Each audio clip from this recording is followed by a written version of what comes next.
Welcome, everyone.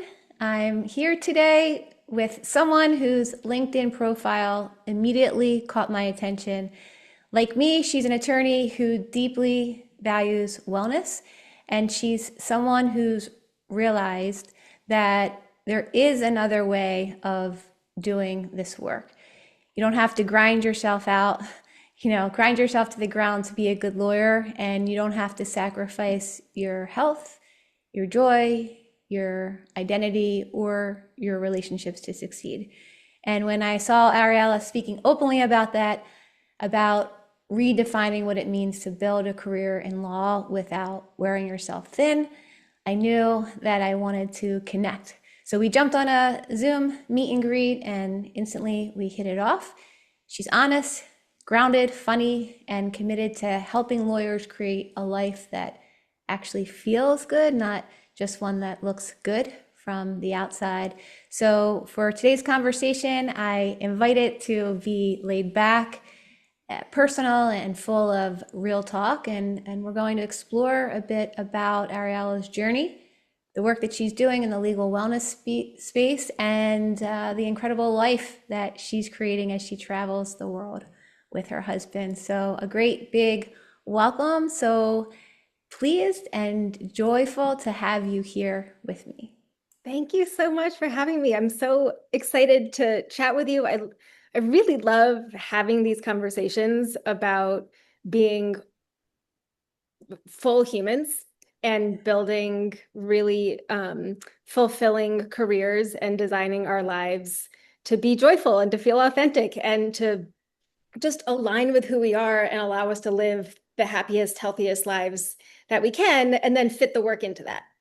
And that's what came across instantly when I read your profile on LinkedIn. That's what came across. And I said, I want to learn more about this woman. And then when we met, that is what was so palpable immediately, that you didn't just, talk the talk, that you walk the walk, and that you find a genuine way to live the life that allows you to feel as best you can and to be full of joy.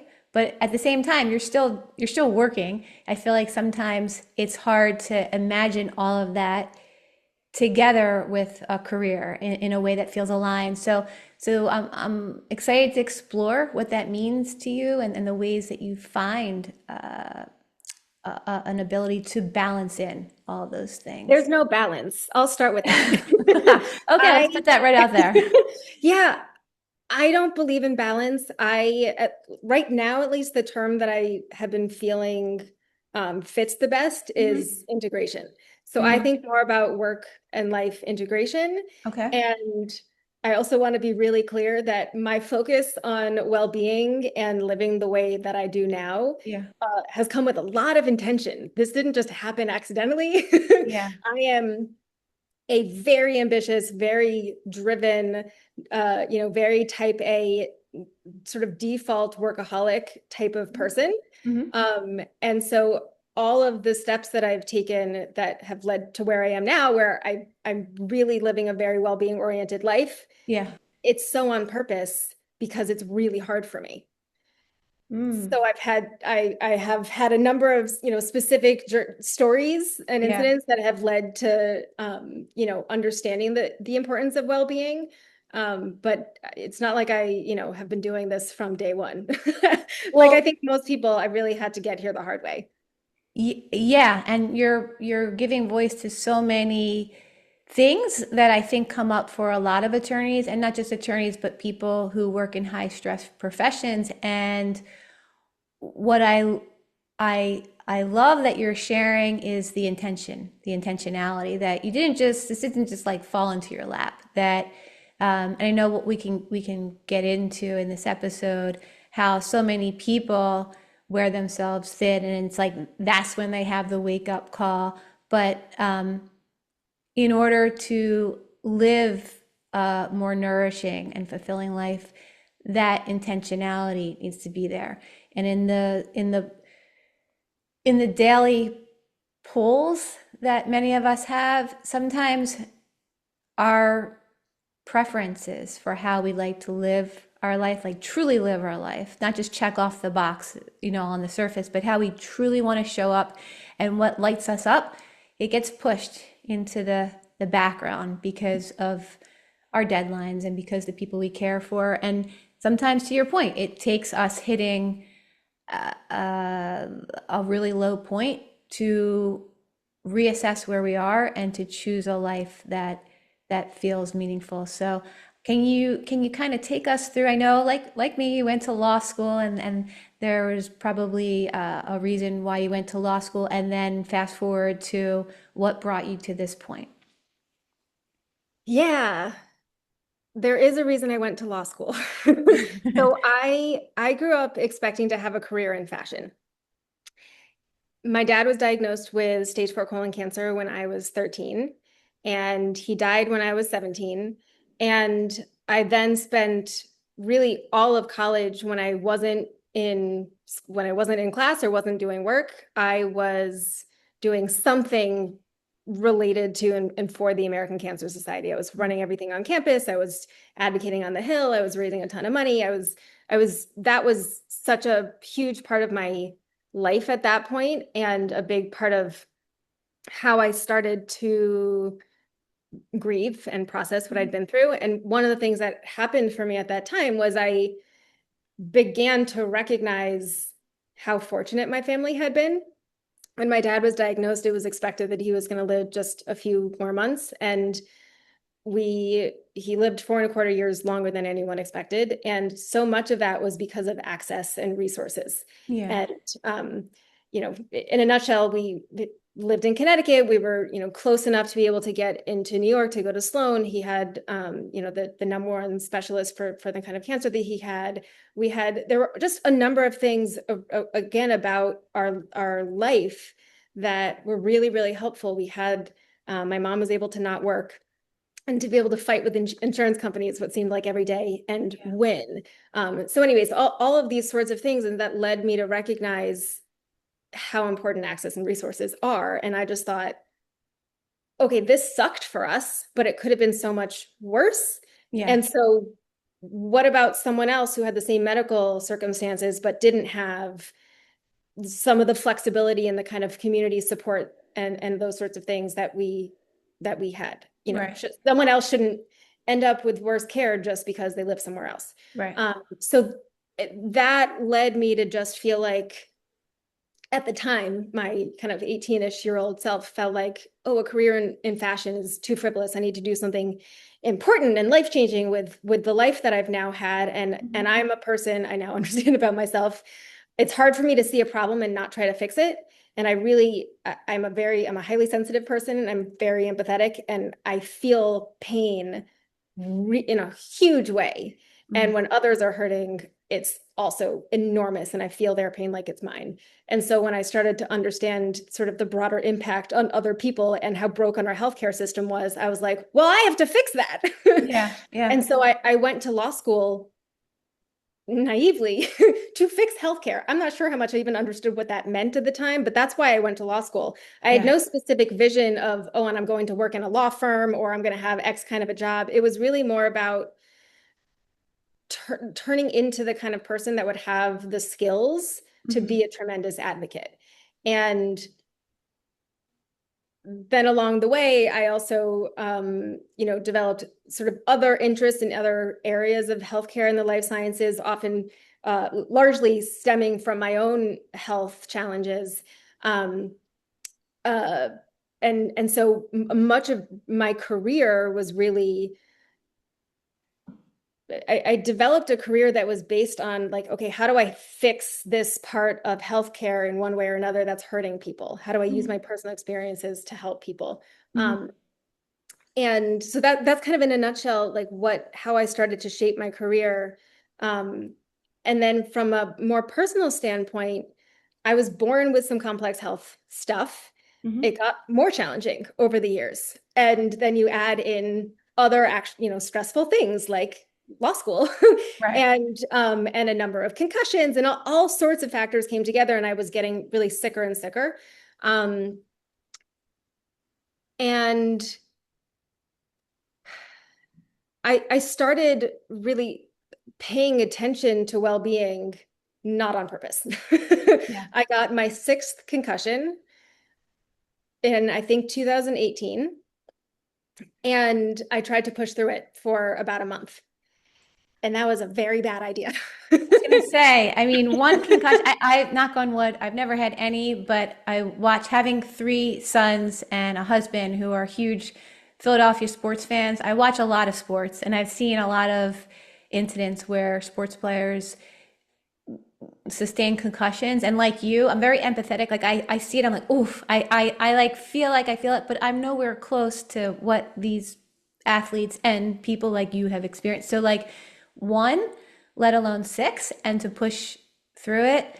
Doesn't surprise me based on just how much of an advocate you are generally in life. Like I feel like you are like a superwoman, and I understand how you just could keep going. But just a piece of curiosity on my end, and I can't remember if we spoke about this before, but were the concussions sports related or totally No, no? well, really, no. I mean, I guess maybe you could say the first one when I was six was because I was skating, Yeah. but really not in a sportsy way. I was, a 6 year old or on hockey on figure skates and to me, a very large teenage boy on hockey skates knocked me over and did not apologize. Ugh, ugh, It still stands out to me. yeah, So none of them were really, they stemmed from uh, these different health issues that I had. One of which is Ehlers-Danlos syndrome, which is a connective tissue disorder that, if you think about how important it is for a building to be constructed in a very sturdy fashion with yeah, strong materials, hmm, same thing for a human body. yeah, Some some of us are not built that way. yeah, So my connective tissue, while in an ideal sort of human design, you'd have it really, your connective tissue would be very tightly latticed like this. yeah, Mine is much more fragile like this. And your uh, connective tissue is really what holds everything together. And yeah, so when it's floppy and fragile, a lot can go suboptimally. And yeah, that's yeah, been the case for me in a lot of ways. And so that one piece of that is it can lead to poor proprioception, which is your mhm, awareness of where your body is in space. And so that can then lead to what seems like just extreme clumsiness, but it's more than that. And then had connected visual issues. So I just often didn't understand where I was and where my head was and where the thing that I could hit my head on yeah, was. yeah, yeah. So Which hence I think for many of diagnosis. us, for many of us who don't have this type of condition, we can take it for granted, because everything just seems to be working together Yeah, you seamlessly. So understand your feet are supposed to go like this. I'm like, yeah, what's happening here? yeah. So after you had your sixth concussion, and then you tried to push through for about a month and realized that probably wasn't I mean, someone else sustainable. would have understood that much more quickly. I initially refused to accept that it was a concussion. Yeah. My husband knew. I delayed recognition. And I had about 4 weeks of each week, it was really the same pattern. It was, I think, Monday, Tuesday, part of Wednesday, I'd go into work. And then my eyes would just like, I just could, like, my brain was just not working. My eyes weren't Mhm. working. I simply couldn't do it. And then Yeah. really feel forced to take the rest of the week off. And then I'd try it again the next week. And after a month of that pattern, realized that this was not going well Yeah. and really felt, and, my doctor basically said, well, this was a stupid move. Um, and so I really ended up feeling forced to take time off, which was so daunting at the time because I was feeling confused in my career. I was not doing work that felt good. I didn't really like who I was working with and the environment and what it was leading to.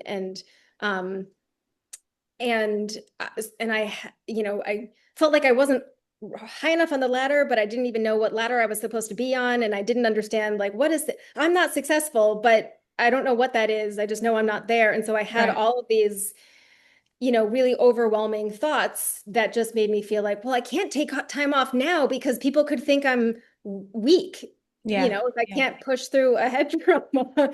And so that's why I tried to push through. And so when I first, did take time off, it was really daunting. Hmm. And I felt incredibly vulnerable and afraid. And then it turned into one of the best things that could have happened because I slowly started to find myself again. I started to get bored, Mm-hmm. which is so important. I started to, I mean, first I had to go through like, feeling absolutely awful and totally miserable and feeling really sick and like being so sensitive to everything that I couldn't interact with anybody. And I would, wait like a little puppy dog for my now husband to come home and like quietly play with me. Yeah. But after some time, when I started to actually heal a bit, part of that healing came through finding a neurologist that incorporated nervous system oriented practices into his recovery protocol. So it was things like meditation and mindfulness, Yeah. um, and just different practices to calm the nervous system. And at the time, I really didn't know anything about that. Yeah. Any work that I had done in a health oriented way was about my medical story, not about well-being. And I Right. didn't know anything about this felt kind of soft to me. And I like Mm-hmm. to think of myself as a hardcore person, Mm-hmm. but I just thought, okay, fine, I'll try it. I'll try anything. And I started to feel better, find myself more, and start also asking myself with this boredom, I started asking myself questions like, why did I go to law school again? Mm-hmm. And am I aligned with those reasons? Are those still my reasons? What do I want my life to look like? If it's not what I have right now, what changes do I need to make? What are my Yeah. values? What are my priorities? These kinds of questions. And so it really started to shift the way I was living and thinking and working.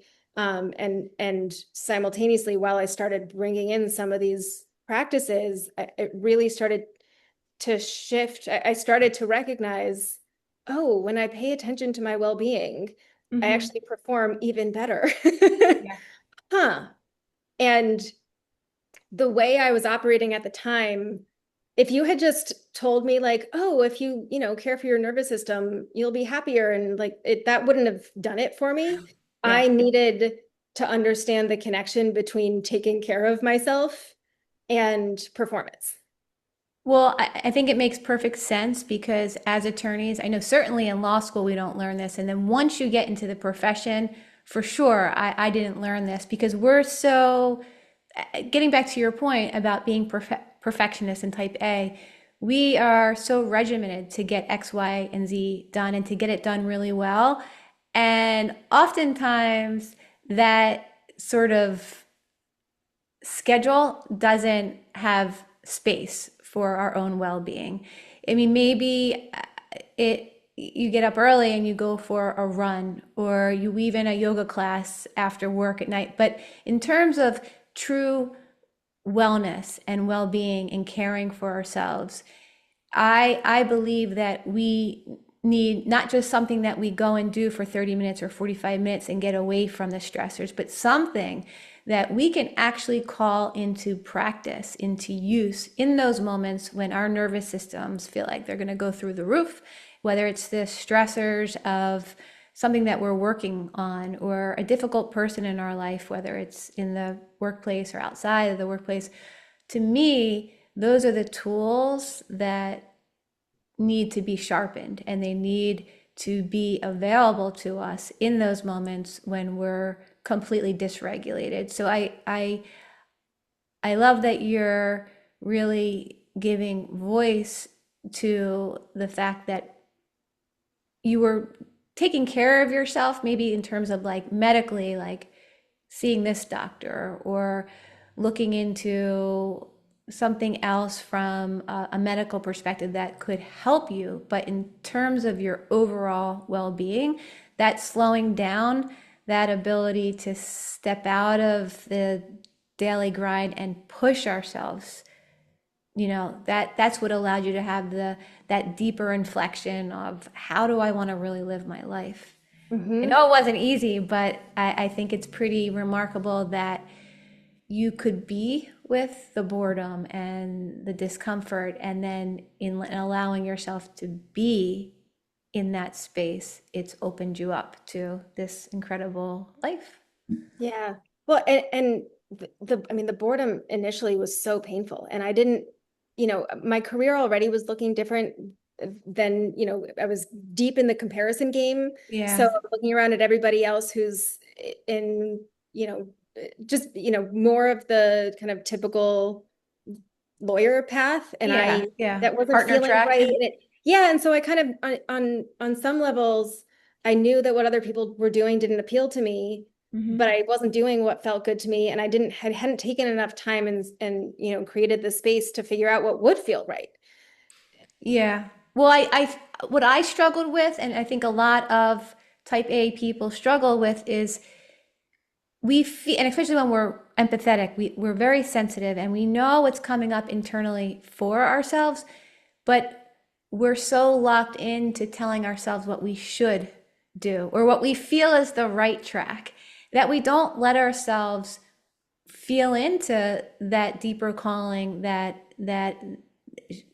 gets louder and louder, but we try to suppress it. So it's a real pain point. It's a push and a pull for sure. I also really struggled with the idea of like changing my mind and wanting to do something else, because in my view then, I thought if I'm not happy doing the thing that I thought I wanted to do, that meant I made a mistake, and Yeah. that wasn't allowed. Yeah. Oh, God forbid. Yeah.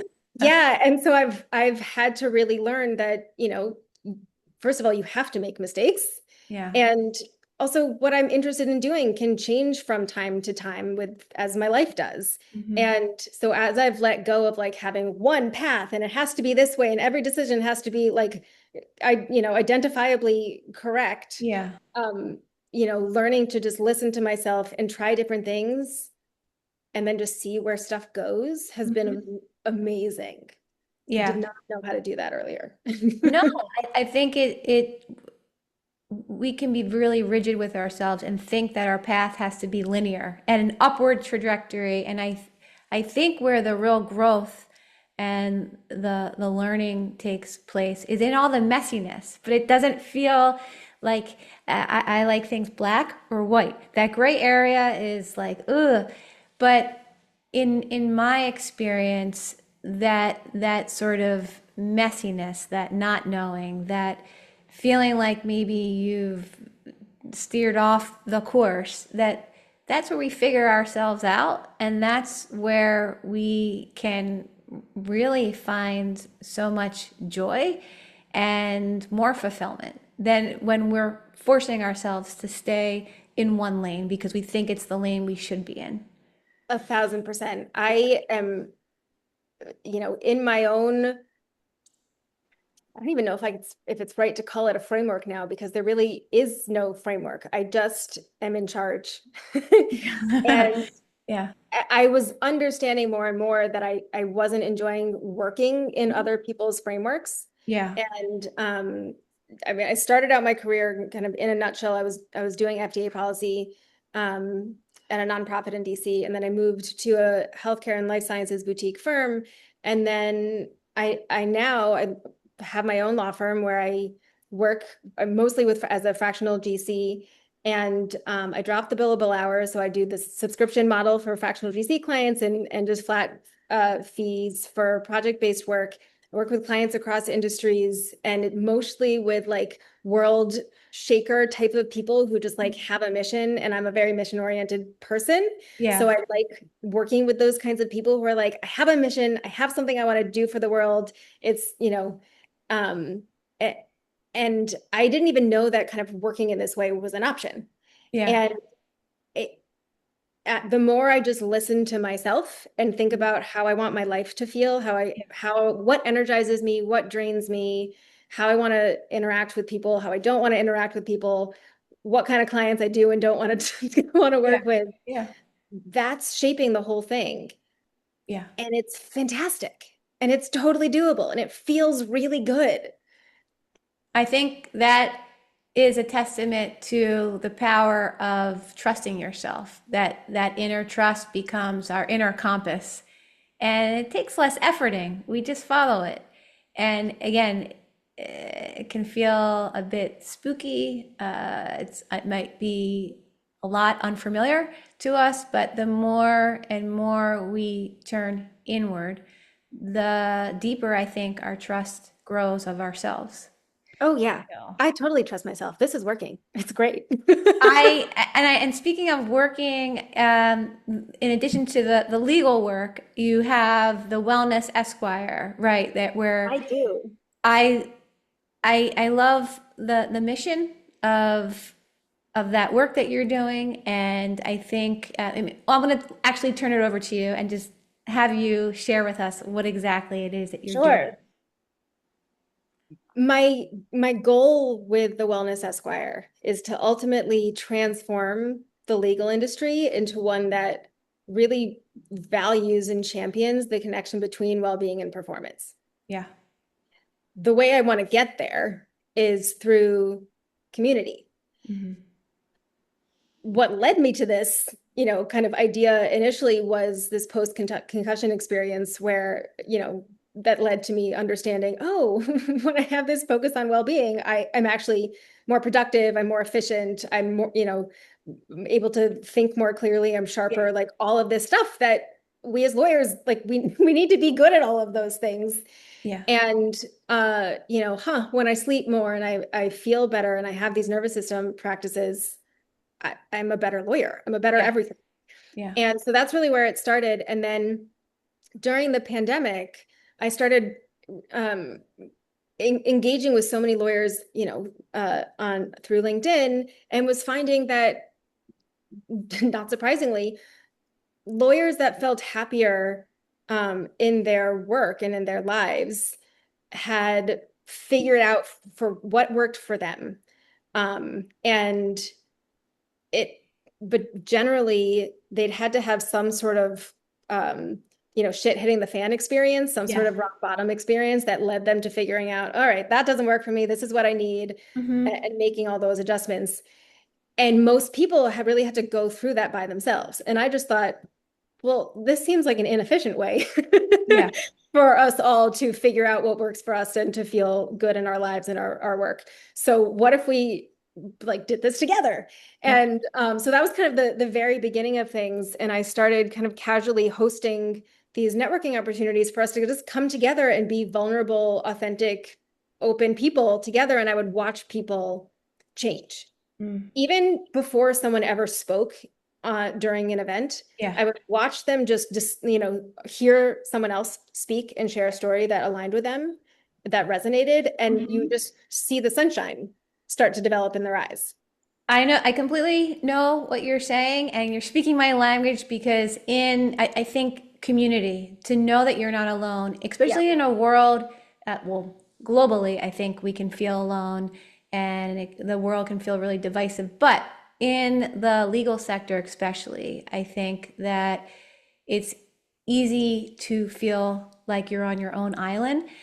And when we can lean into this supportive community and know that we're not alone, to know that, okay, on the surface, maybe X, Y, and Z, they look like they have it all together and they're not stressed out or feeling anxious or worried about how a case is going to turn out, or to your point, if they're going to mess up. But when we can get and be in a safe space, that this isn't just like, oh, we're just going to pop up and start sharing really vulnerable stuff. But when we can create a safe container to let our guards down, to be real, and to talk about how challenging the work that we do as attorneys can be, that makes us more resilient. That Oh yeah. support, that connection, that knowing we're not alone, that's what allows us to keep doing this work that 9 times out of 10 isn't like a walk in the park. So I really love that you're acknowledging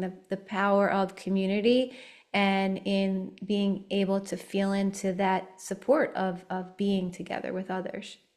Knowing you're not alone is huge. And the industry's been making like tiny little baby steps the last few years toward recognizing that, like, hey, I think we got some problems that we should probably work on. Yeah. But a lot of it feels very surface level. Hmm. And so many lawyers are recognizing, and law students too, and other legal professionals, like, people are falling apart.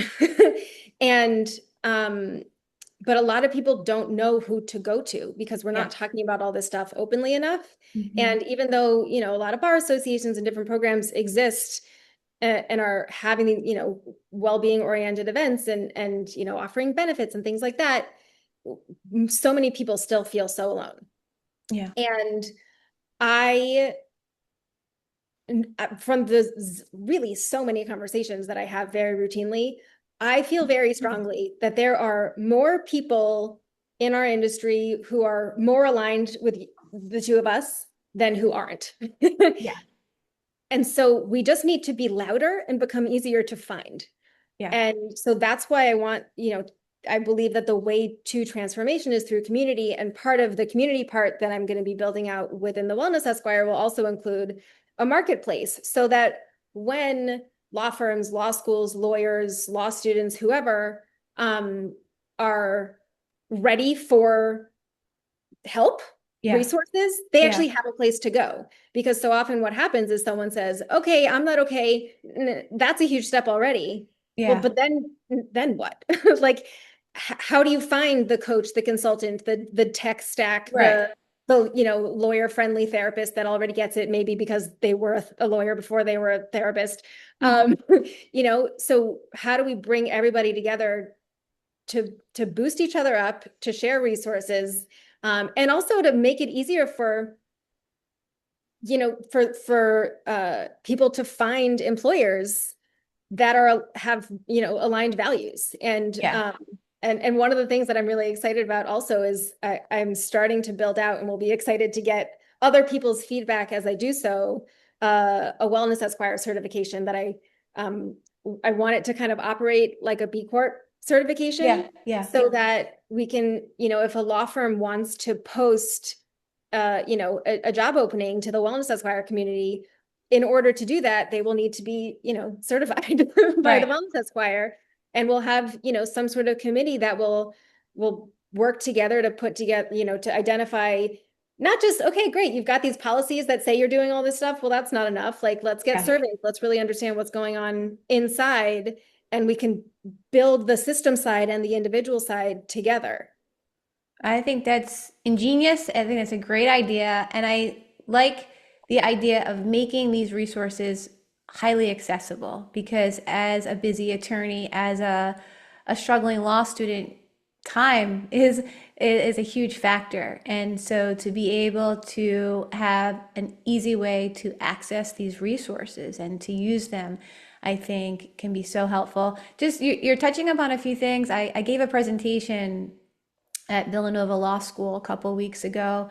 And something that was really interesting that it was brought up by one of the panel speakers at the seminar is reminding me of something that you're saying. And that is that as a prospective employee at a firm or a company, that as much as we're being the law student or the prospective employee is being interviewed, that in terms of wellness, that you're going to be spending a lot of time at this new workplace in this position. And if you really prioritize, if your well-being is truly important to you, you want to be interviewing them just as much as they're interviewing you to make sure that they're the right fit, that they're going to hold space for you to take good care of yourself and not to just fall into a mill where they're going to work you to the ground.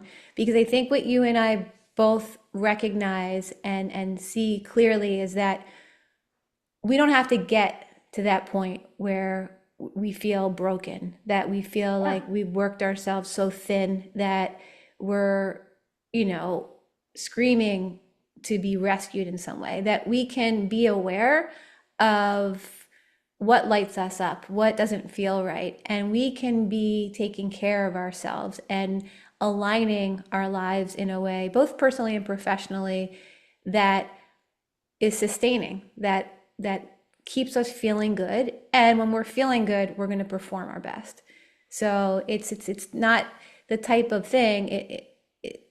My experience was similar to yours, where yeah, I think I got to such a low point that I was like, this isn't working. I need to do something to help myself. But we anywhere along that stress cycle, we can get these tools before we reach the point of burnout. Yeah, and well, so many directions we could go in. You know, Yeah. I've spent a lot of time thinking about burnout and what it is, Hmm. because there was a time when I felt um like, am I allowed to be burnt out? Have I worked in an environment that is, quote unquote, like the environment that we understand to lead to burnout? And I had to do a lot of work for myself around, like, burnout is different for everybody. Yeah. And for me, for whatever reason, I'd kind of gotten into my head that, like, oh no, big law attorneys get burnt out. That's the only Mhm. way. Yeah. Yeah. And for me, it was much less, I wasn't working in environments that were so insane in terms of, like, completely unreasonable hours and that kind of stuff. For me, it was a combination of, some of it, certainly a big part of it was my work life. Hmm. But a big part of it was also, had this really complex health history and a lot of health stuff going on. And so what I was able to manage, I was burnt out on having gone through my whole life as someone with health stuff, Hmm. even before getting to, like, well, what does the work part look like? Yeah. Yeah. So getting comfortable with, what felt initially as more of like, oh, but I don't want, like, to not be able to do what other people are seeming to do, because of my health things. I was very focused on, I don't want my medical life doesn't, dictate my life. Hmm. And so I didn't know how to then reframe and say, well, I don't want to do that anyways. Like, yeah, it's not a good idea for me to do these activities and work my ass off in this way, also because I've got health challenges. Hmm. Um, that was part of kind of my challenge in starting to recognize, like, well, oh, I also just get to think about, like, what feels good. Yeah. Yeah. What a novel idea. And how often do we actually let ourselves pursue what feels good? I think we condition it like when I get to X point, well then I'll let myself have the feel good moment. Or it's usually, at least in my experience, it was conditional. And we can just keep putting it off. But we never know what tomorrow will bring. And why not feel our best now? Yeah, and I think, I'd always just been moving so fast. Hmm. And so I didn't know how to take a pause and just think about, what's working, what's not. And so Yeah. that question just started to make that kind of a habit for me to start reflecting in that way. When my husband and I first moved to California, sort of, I think late 2020, something like that. Yeah. Um, we started we moved because of my health. I'd known for a long time that I felt better in a warmer climate. And Yeah. so that had been like 10 years coming. And when we moved, we discovered, oh, we also just like it more here. Like, The pace. but we were just happier. And it's not that we were unhappy before, but we were just like, oh, this is the way we want to live. We like having the beach over there. This climate is better. Like, and and as we just got happier and happier, our careers also started to go in the directions that we wanted them to. And we started to understand, when you're the happier you are, the better everything becomes. Mm. And we started valuing, like, intentionally valuing happiness and making life decisions, all of our decisions, based on happiness. Hmm. And that is also, I mean, ultimately what then led to the way we live now, which is we don't live anywhere. We beach hop around the world. I say you're like the real life Waldos. You're just wandering around the world. Do you mind Yeah. me asking where in the world are you right now? Right now in Costa Rica. Wonderful. And so I was saying to you earlier, like, I needed kind of a reset. And so I jumped in the pool just a few minutes between, like, my previous thing and this Yeah. conversation. And I was just like, you know what? I'm going to have wet hair because I need to jump in the pool. And, a previous version of myself would have never done that, because I would have, my previous self would have been like, well, I have to, I've got a whole hair routine and it's got to Yeah. look like this and I've got to look all, in a certain way. And I was just like, that's not good for me right now. No. Um, And Which, by the way, your hair looks perfect. It's oh, thank you. completely beautiful. But Um, I think it's great to notice some of the ways that we place these rigid confines around us and how they can kind of suck the joy and happiness out of our lives. And we can't control all of the conditions of our lives, right? Like I think that goes without saying. But what you're speaking about, and what I think has really allowed you to create this joyful, happier, beautiful life, is that you recognize the conditions that you are in control of. And with intentionality, you can set up your environment, like physically if you want to, but all the pieces that create more of a condition that allows you to thrive, both you and your husband. So I think what I'm taking away, minus a little or to say, and a little jealousy of you like taking the dip. I went and made hot water to reset because I was like, I'm cold. I need to reset and warm myself. But you got to take the dip in the hot weather and the pool. But what I'm taking away from our conversation is to give ourselves permission to hit the pause, and yeah. to really turn inward and to see what helps us to shine, whether that is literally being in sunshine or warmer climate, or realigning our careers with what feels good, not only physically, but also mentally, spiritually. And when we're able to see clearly by giving ourselves that space to slow down, to turn inward, that all the other pieces kind of fall into place.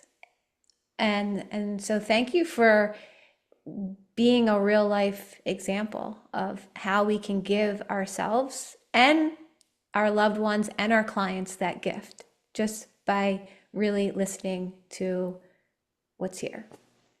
Thank you. Your point about the clients is so, I mean, about all of that I agree with. But your point about the clients in particular is so interesting to me because my my clients, I mean, generally the first thing they say when we get on a call is, "Where are you right now? This is so exciting. I'm living vicariously through you." And I always think about, I really take that in because I a couple years ago I had a senior attorney say to me in response to me sitting outside during a team meeting. When we lived in Santa Barbara and we had a really nice yard and fruit trees, and I am charged by sun. I, I need my toes in the sand pretty regularly, and I need sunshine. That Yeah, is how you're going to get me at my best. yeah, I know that about myself. yeah. And so I had someone say to me, I'm concerned about your reputation when you sit in the sun, when you sit outside, because Mhm. you really have to think about your colleagues as clients that you're trying to, and I'm not sure you don't really look like you're taking your work seriously when you sit outside. And I already knew myself well enough at that time to just, he was meaning well. He was meant to be, looking out for me. And Constructive criticism or feedback. well, and part of it was, it was interesting to me in that day because just a couple hours later, a client that he'd been struggling with called his client that he'd been struggling with called me. Mm. And now I have no trouble bringing in business to my law firm because I'm very open about who I am. And clients, the kinds of clients that are, that I end up working with are looking for someone that they can be totally themselves with. And I think also that maybe they can be inspired by and who just feels like a real human. Yeah. And so, if there are times when I'm on a call and I'm like, "Ooh, there's a monkey," and they're like, "Yay!" Yeah. And so I share that because, so many people, so many lawyers, we think there's this box and Yeah. this is the way you have to look and act and sound and, where you have to sit to be a lawyer and to be respected.